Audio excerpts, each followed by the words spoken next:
Welcome to our teaching video of organizational behavior. We are Team 4 and today we're gonna share with you all the information on Chapter 4, Emotion and Mood, including 7 parts. The first one is the overlook of emotion and mood, followed by the sources of them. The Nazi emotional labor, affective event theory, the theory of emotional intelligence and regulation. Finally, the application of emotion and mood on organizational behavior. So, hope you guys enjoy and have an interesting lesson. So, we'll begin with the first part, including the definitions of emotions and mood, their comparisons and functions as well. First, I will explain it to you by indicating the differences between emotions and mood. Well, emotions are a response to a specific situation, which means an external reaction to an outside source of influence. So this event can be some, let's say, we can react to some person or we can react to some event itself. So let's say that you come to the work and you would like to enjoy morning coffee, but the coffee machine is broken and you have negative reaction. That's your emotion to it event. For another example, the realization of our believing that we are in dangerous situation and the subsequent arousals of our body's nervous system like rapid heartbeat and breathing, sweating or muscle tension is integral to the experiences of our feeling afraid. Then we continue. Emotions can be specific or very numerous, so that you can be angry, you can be fear of something, you can be sad, or you can be happy. And emotions are very brief in duration. They usually are 4 seconds or minutes. So that you become angry because you cannot have coffee, but this feeling is going to last for only a couple of minutes. So that you can be very specifically defined as well. Usually they are accompanied with some facial expression, and you can express your sadness, your happiness, or even your scare on your face. So we move on to the basics of emotions, including 6 types: happiness, sadness, fear, disgust, anger, and surprise. Well, facial expression and vocalizations somehow cannot describe all kinds of emotions. That means the way we experience emotion isn't the way that we saw it, and it depends mostly through cultures. For example, Japanese were prone to mask negative emotions by smiling, whereas Americans did not. So, how about moral emotions? That's let's say, the positive emotions like gratitude and admiration. What people may feel when they see another acting with compassion or kindness can prompt people to help others. Emotions evoked by suffering, such as sympathy and empathy, often lead people to act ethically toward others. Indeed, empathy is the central moral emotion that most commonly motivates pro-social activities such as altruism, which means the fact of caring about the needs and happiness of others and being willing to do things to help them, even if it brings no advantage to yourself. And the second is cooperation, which means doing something together or working together towards a shared aim. And generosity, which means willing to do things like give somebody money, give or time freely. So While we may believe that our moral decisions are influenced most by our philosophy or religious values, in truth, our emotions play a significant role in our ethical decision making. For example, in the workplace, maybe you see someone ignore the deadline or give his task to another one to have him complete, and without any judgment, you can ask him if he has any problem or needs for help. So, with your kindness, you can address issues by avoiding pressure between you and your colleagues. And what happens here is that our response to moral emotion differs from others. Let's say moral emotions are based on the cultures where you live and are learned during childhood when people express themselves through some kind of ethical actions, and he or she is making decisions based on their emotions and feelings.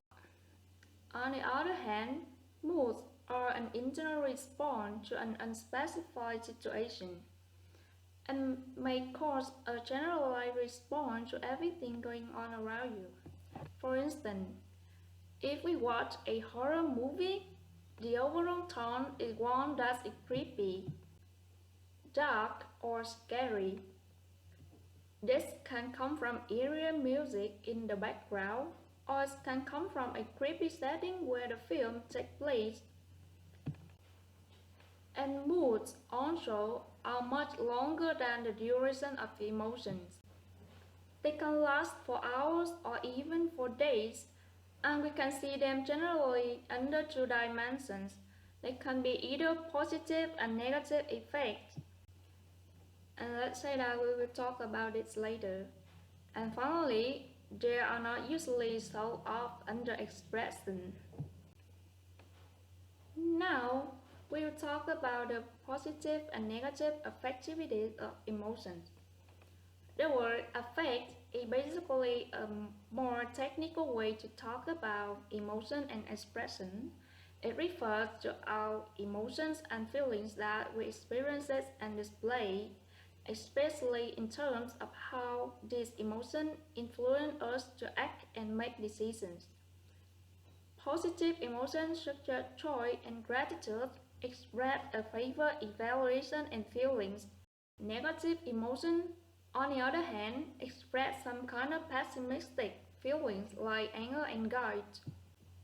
And you might heard the keyword of neutral before, but that cannot be used to express emotion. Let's say, once people express nothing, that means they are non-emotional.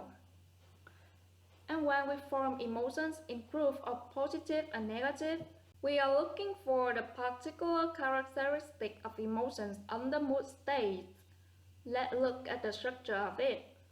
There are four mood states in general, including high positive affect, high negative affect, low positive affect, and low negative affect. Positive affectivity refers to positive emotions and expression, including cheerfulness, pride, enthusiasm, energy, and joy. Negative affectivity is negative emotions and expression, which includes sadness, disgust, lethargy, fear, and distress. Positive and negative affectivity not only play a large role in our day-to-day experience and our enjoyment, our affectivity can also influence our opinions, thoughts, performance, abilities, and even our brain activity. People often assume that positive and negative affect are on two opposite ends of a bipolar scale. You can only be at one point on this scale, meaning you can be experiencing one type of affect to a certain degree. That's from extremely mild to extremely strong, but not the other at the same time. Give that idea a little bit of thought. Have you ever felt good and bad emotions at the same time? This means that the general level of positive effect that a person experiences is not related to the level of negative effect they experience, and vice versa. In a moment, people generally tend towards one or the other. But overall, positive and negative effects tend to vary completely independently. And people who experience high positive and high negative effects tend to be called emotional or intense ones. Otherwise, if people have low positive and low emotional effect, they are unemotional and phlegmatic ones. And the combination of emotion elements can set the mood. So we continue with the previous example. You come to the workplace and the coffee machine in your office is broken and you feel a little bit hungry. And your co-worker complains with you about the workloads during the day, perhaps more worse, your director also blames you because of your task as well. So all of it will construct a bad mood and you may feel terrible during the day. So what about the effect of mood to emotions?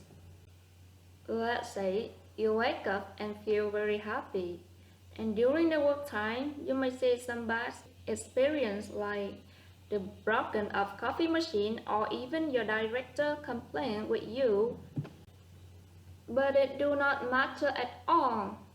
So you don't care about that because you are happy. This is how moods are expressed as emotions. And you see, these are the relationship between moods and emotions and how they affect each other. And both moods and emotions are generated by broad range of affect. That means affect can be experienced in the form of both mood and emotions. And most of people find it easy to express positive emotions rather than the negative ones. Let's say it's called positive offset. Happening when nothing occurs but people still experience kind of mildly positive moods. Because of the positive offset, people are motivated to explore and engage with their surroundings instead of being balanced and active between approach and avoidance. So, does the degree to which people experience positive and negative emotion vary across cultures? Culture somewhat impacts an individual emotion. For example, Western culture is related to high arousal emotions, whereas Eastern culture is related to low arousal emotions. These cultural differences are explained by the distinct characteristics of individualist and collectivist cultures. And as you can see here, this chart indicates the levels of positive performance of many countries' entrepreneurs around the world. And some like the UK, the US, and Australia tend to perform higher positively, and by contrast, Chile, Uruguay, and Paraguay present mostly by lower positive emotions. Finally, how about functions of emotions, particularly in the workplace? Well, emotions are very important to perform an effective workplace. For example, employees who are happy tend to have high performance and do well in their job, and that is why they have higher organization citizenship behavior. Now, we are going to deal with two questions. First, do emotions make us irrational? Well, extreme emotions do lead to irrationality. However, maintaining balance of thought and rationality even under such circumstances is made possible by wisdom of a person. And emotions contribute to our understanding of the outside world and then perform our behaviors. So what about the relationship between emotion and moral attitude? Well, numerous studies suggest that ethical emotions are based on our feelings rather than our cognitive, and people tend to find that irreasonable and logical. In relation with emotions make us ethical, well, it depends on what situation or people you meet. So, is it a yes and is it also a no? Yes, if you are able to control your emotions towards a heavy situation in which it challenges you to think correctly. You may not be able to control the situation and its outcome, but you can control your attitude and how you deal with it. That is what they say, and this is what makes us ethical in dealing with our emotions. And know if you can't handle already your emotions over certain situations, because there are people who take seriously others' comments or opinion on you. They sometimes can't think clearly if what they do is right or wrong. In responding to that specific situation, they also misunderstood situations that is why they let their emotion overpower their intelligence. Not all of us can really handle our emotions. Good for those who have wide view of how they see situations and understand its goals. So that's in my presentation. Now, Bao Khuyen will continue to the next part of emotions. Before keeping on our presentation, I wonder that whenever we experience an emotion and mood, do you know the reason why they occur? Like today I feel unhappy. But why? Why are you unhappy? Now let me help you to interpret some factor which contributing to the establishment of emotion and mood via the part 2. There's a lot of sources which cause the emotion and mood. You can see on the slide I had named the 10 dimensions: personality, time of day of week, weather, stress, social activities, sleep, exercise, age, and sex. We usually conceive that most of the emotion and mood arise from inside of us. Therefore, it is innate. It may be true or not true. Firstly, personality is a vital factor which permits us display emotion and mood regularly and also certainly affect the trend of feeling different among people. And we could call that situation is affect intensive. Those who got it be able to encounter the emotion more intensely. For example, you are the hot temper and therefore you easily be angry and aggressive about something than other. Secondly, the timing also contributes in the formulation of emotion and mood.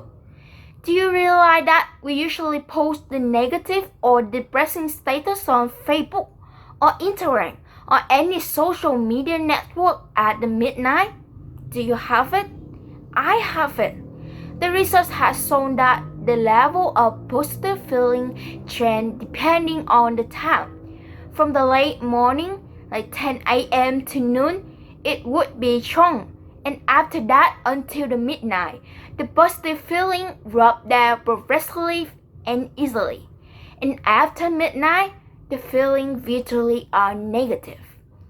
People said that at night, this is the time that you don't need to interact to anyone, just you and yourself.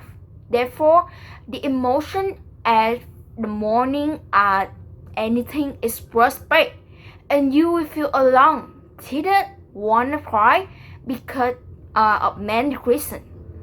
There's also some situation that you're so happy and then you can sleep, but it's just a few.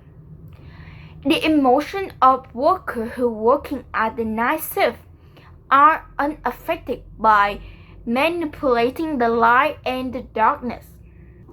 As we might know, days and time had the connection to each other.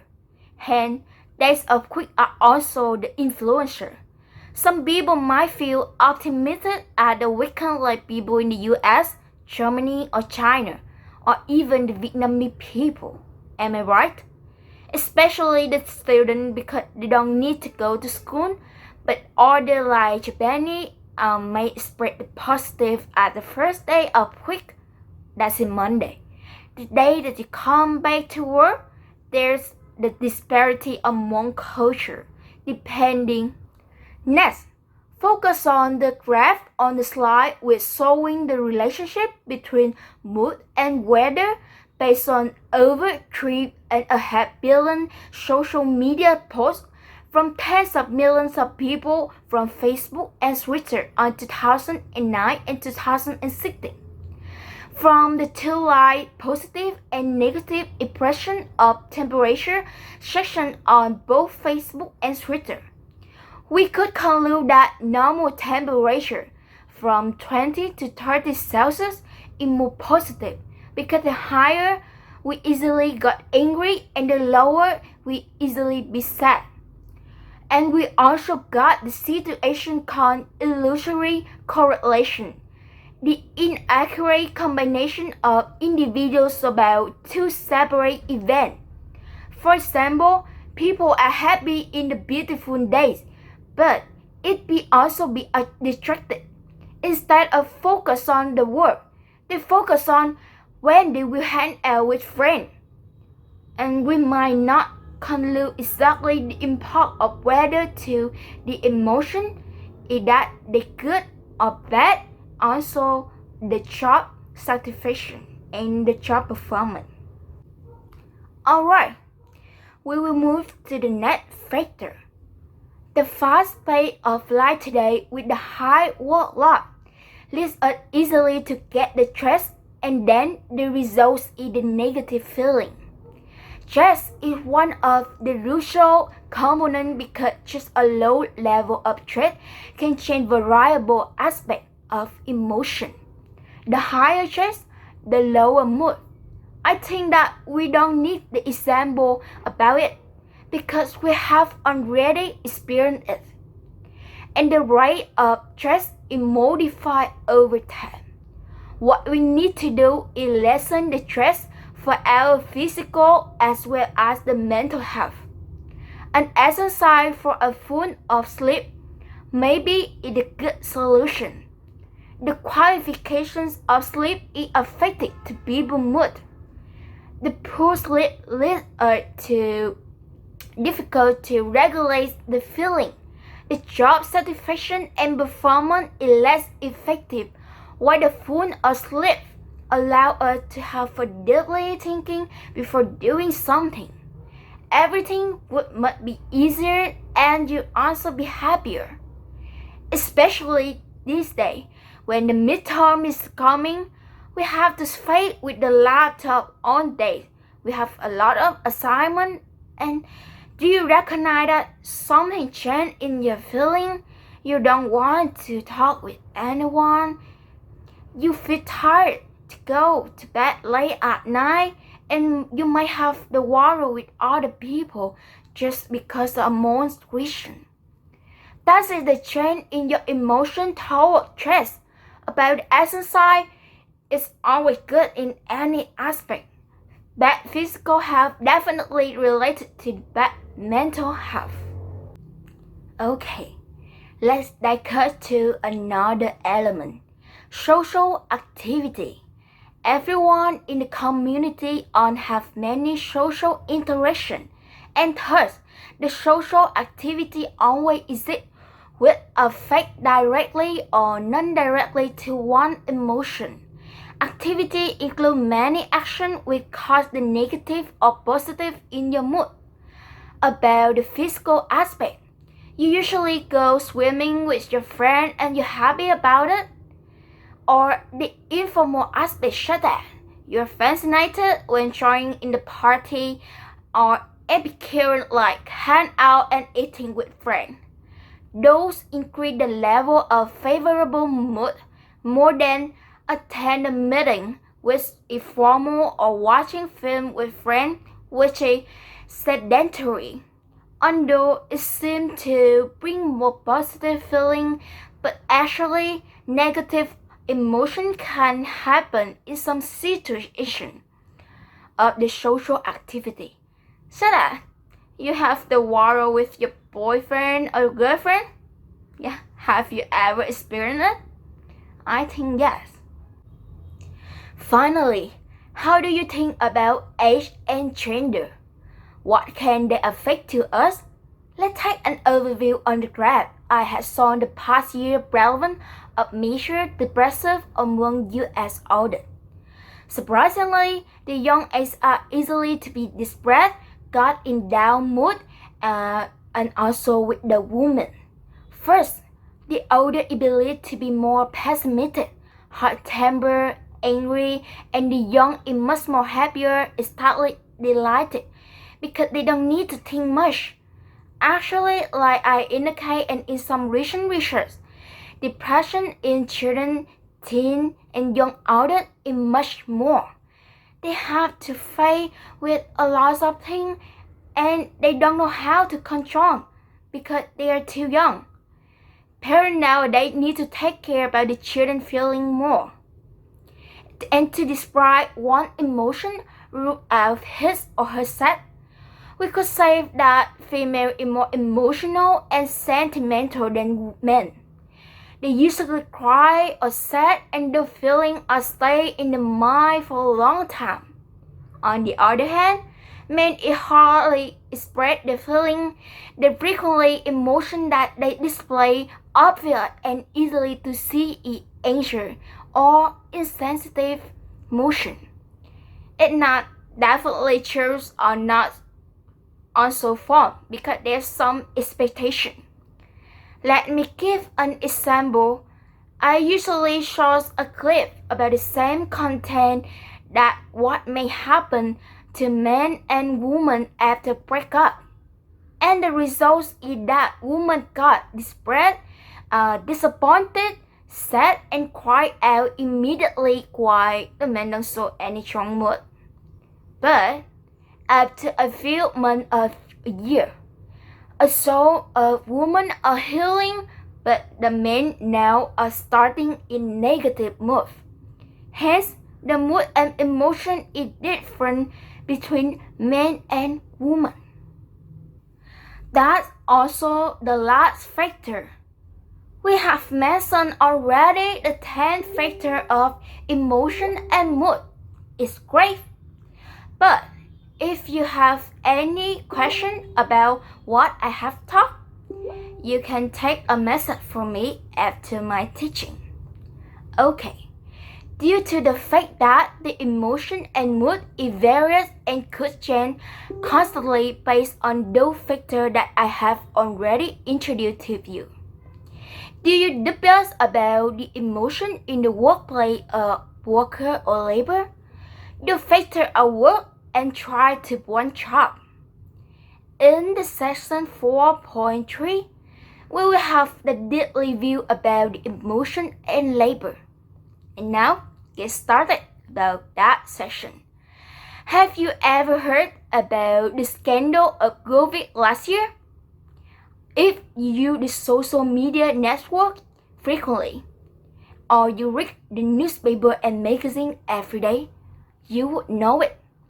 Last year, one driver of this brand using his helmet for fighting and hitting on one actress, C.E. Kim Nhã, because he had been waiting for her for so long.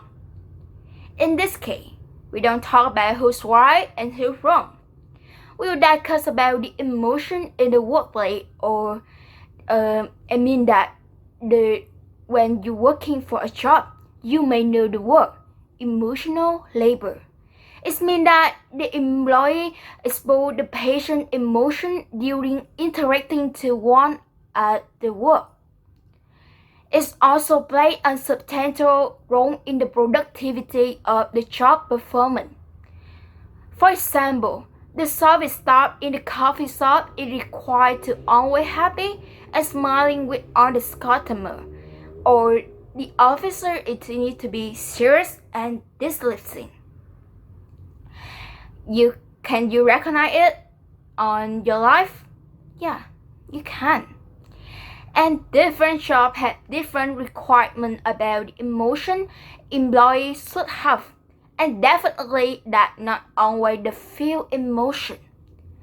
That is the intrinsic feeling, the real feeling of you is unified with your display emotion. The compulsory feeling that the job demands from you to the work as well as the job. When they conflict to each other, the employee constantly express the fake emotion and hiding the intrinsic sensation called surface acting. Or now, the employee have another option.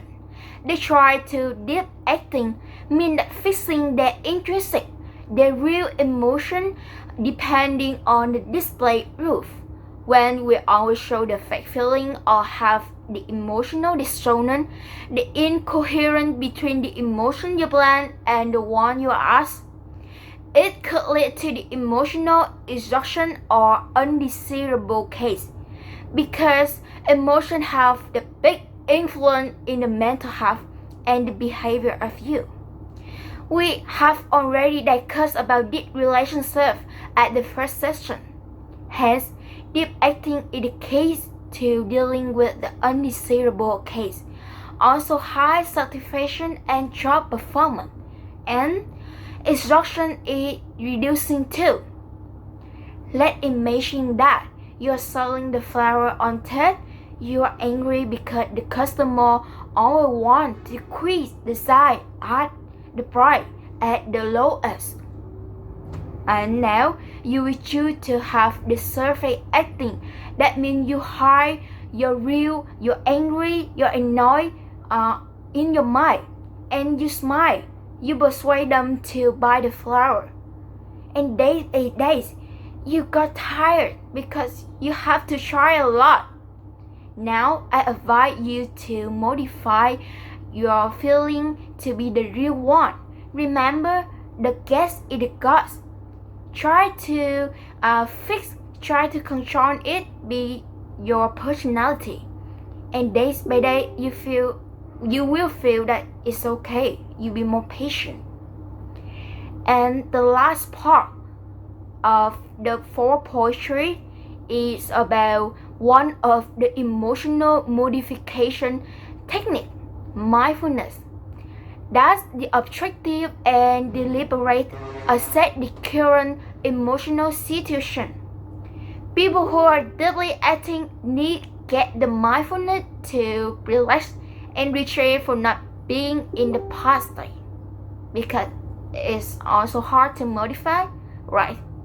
Nextly, I will discuss about affective event theory. It explains how to match emotional labor requirement in a job into a structure with implication for the work event, emotional reactions, job performance, and job satisfaction. So, what is affective event theory? Affective event theory proposes that employees react emotionally to things that happen to them at work, and this influences their job performance and satisfaction. Work events drive positive and negative emotional reaction, with the intensity of those influences then depending on employee personality and mood.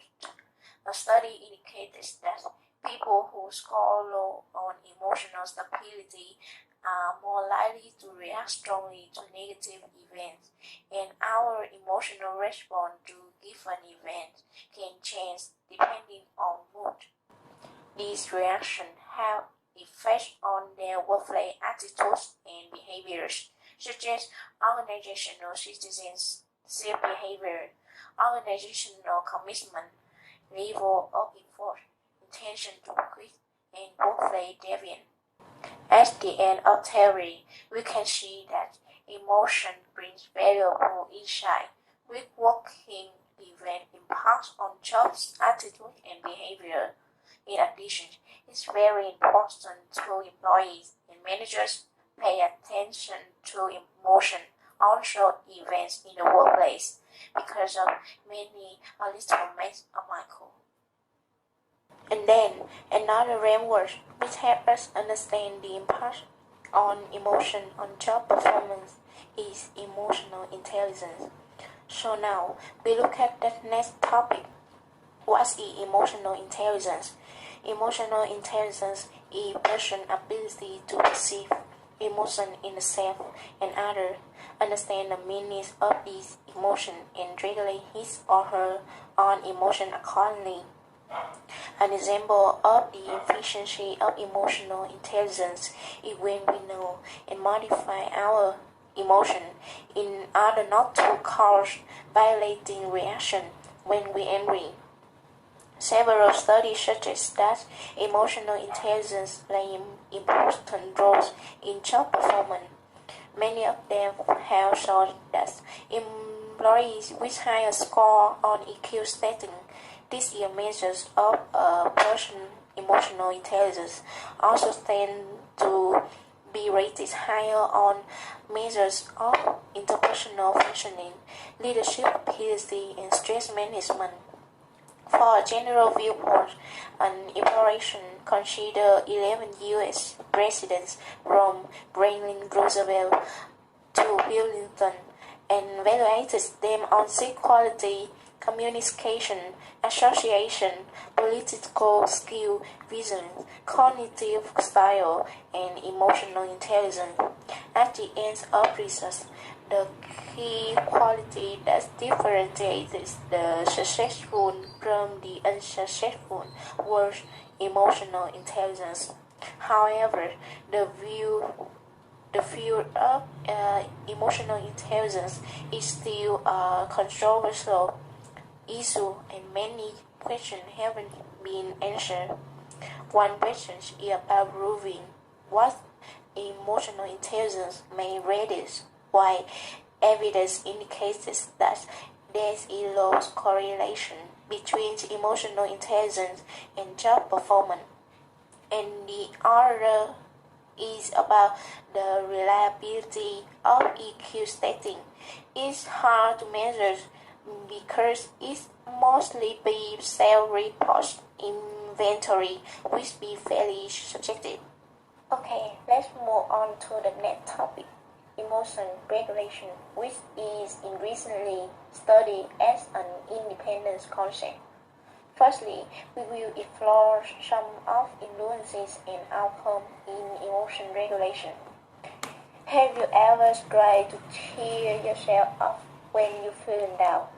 Or have you ever tried to calm yourself when you're feeling angry? There are some of these situations that you engage in emotion regulation. Also, these abilities of controlling emotion depending on individual personality and mood. For example, individuals who are higher in the personality traits of neuroticism have more trouble doing so and often find the mood and beyond their ability to control. In the other hand, the workplace environment has an impact to the individual tendency of emotion regulation. Its typical one is diversity in work group. As you can see, younger employees have tendency to regulate their emotion when they work group with older members. Or in another case, in racial diversity, the minority has tendency to modify their emotion to fit in with the majority race, also integrate themselves with larger community. And from there, we can see positive effects of emotion regulation for employees. However, there is a limitation to trying to change the way you feel. Changing the emotion takes effort, and this effort can lead to exhausting state or bad emotion, which becomes stronger. For example, when you talk to yourself, don't be afraid. That makes you focus more on what scares you, and then which makes you more afraid. So how to regulate the emotion? Many of researchers study the strategy people employ to change the emotion through 5 techniques. Firstly, surface acting, or literally putting on a face, as we have discussed in part 4 of this chapter. However, this way justifies appropriate response after short-term situation. It doesn't change the emotion when using surface acting daily. It can lead to exhaustion, also avoid abusing it. The second is deep acting. This is another technique we have learned in part 4. This way brings positive impact on work outcome and is usually applied in service jobs. For example, in Daejeon, South Korean, new employees of work office will begin smiling to create positive interaction with customers. Thirdly, emotional expression or suppressing initial emotion response to situation. This response seems to facilitate practical thinking in the short term and be truly helpful only in recent situation, which can cause a strongly negative emotional reaction. An example of this case is an investor might suppress initial emotional reaction when the value of his stock dropping suddenly, and then he can make clearer decision about how to manage. The next technique is cognitive reappraisal, or reframing your outlook on the emotional circumstance. It is seen to the most helpful to individuals in situations when we cannot control the sources of stress. Moreover, mindfulness can increase the ability to shape behavioral action to emotion. When people confront with stressful situations which they cannot correct, where they are aware of emotion, it be better able to look at situation separately from the emotion. And finally, a technique with potential for emotion regulation is social sharing or venting. By social sharing by expression of emotion, have people adjust emotion as well as prevent the pain of feeling and reduce the negative reaction. However, when we use this technique, we need to caution because the emotion of the venter depend on very much upon the listener. If the venter isn't responding or refused to respond many times by the listener, the venter actually feel more worse. In contrast, if the listener responds with supportive expression, the venter feel better. And so now we continue to the ethics of emotion regulation. It is the fact that emotional regulation has significant ethical association, and controlling your emotion has both ethical benefits and detriment. Thus, you will need to choose which one is the best for yourself at that situation.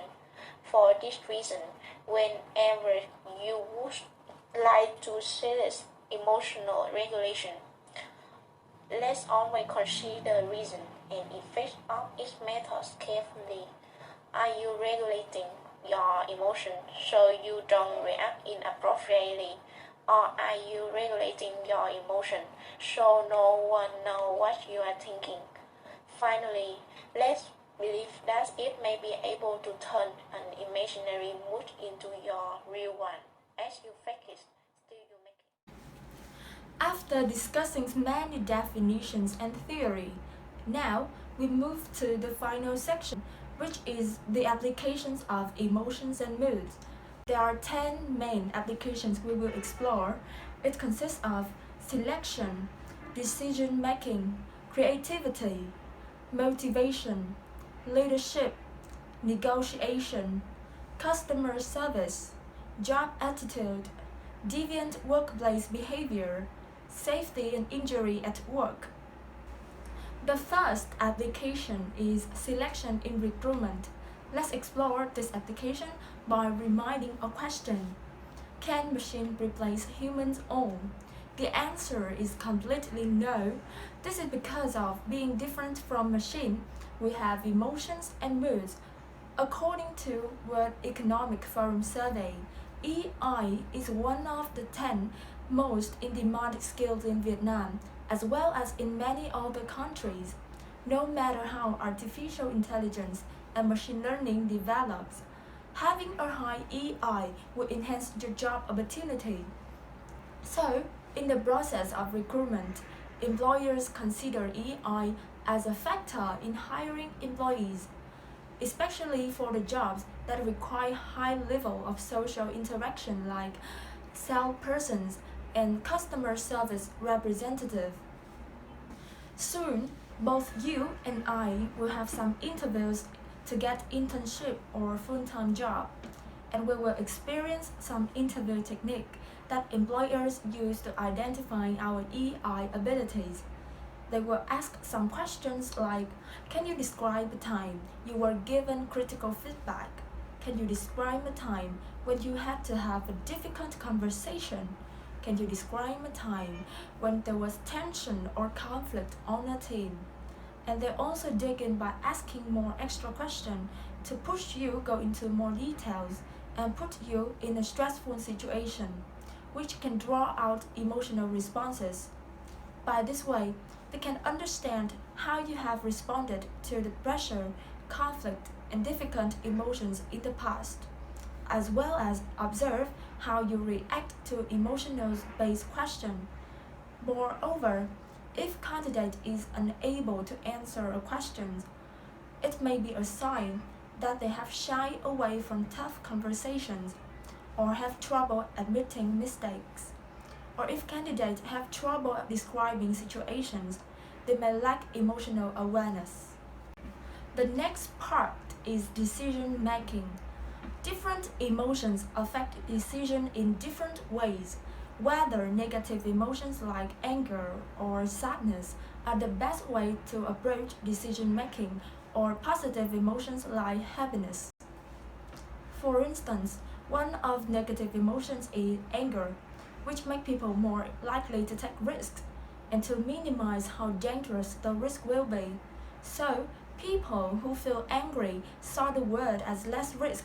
At first, anger is a primary emotion of justice. Anger simplifies our thinking. People switch to rule of thumb. Anger gets you in the game, but once you are in the game, you need to think. May happiness promote better decisions? Several studies have shown that people who were in a positive mood put more faith in the length of a message rather than its quality, or in the attractiveness of the source. Given that it's typically the job interview that results in an offer, this might explain some of the economic advantages that flow to tall men or attractive people. In another perspective, positive emotion can increase problem-solving skills and help us understand and analyze new information. In conclusion, for decision-making, the best way may be to accept that you're going to have emotions, but trying to keep it from influencing your thought process in decision-making. The next part is the application in creativity. The long-standing view in psychology is that positive emotions are conducive to creativity because they broaden the mind, whereas negative emotions are detrimental to creativity because they narrow one's focus. But this view is too simplistic for a number of reasons. So, emerging research suggests that the positive versus negative emotions distinctions may not be the most important contrast for understanding effect on creative thinking. Instead, they divide mood into two groups: activating feeling like anger, fear, elation, desire, and deactivating feeling like sorrow, depression, serenity, pleasant, sadness. All the activating mood leads to more creativity, and the activating mood leads to less. The next part is motivation. In motivation, there are a cycle. When employees receive positive performance feedback, maybe real or fake, it will put them in good moods and affect their motivation to perform better. In this stage, the better performance then influences back to create positive feedback and motivate employees to perform better than before, and so on. Therefore, as a purpose of increasing effectiveness of organization, managers should motivate employees by encourage good moods. In the applications of leadership, to achieve organizational effectiveness, leaders should create positive emotional environment for the followers to develop creativity. In addition, leaders should increase more positive social interaction with co-workers and followers to make them to be more open in accepting the changes and feel connected to the new plans. The next interesting part is negotiation.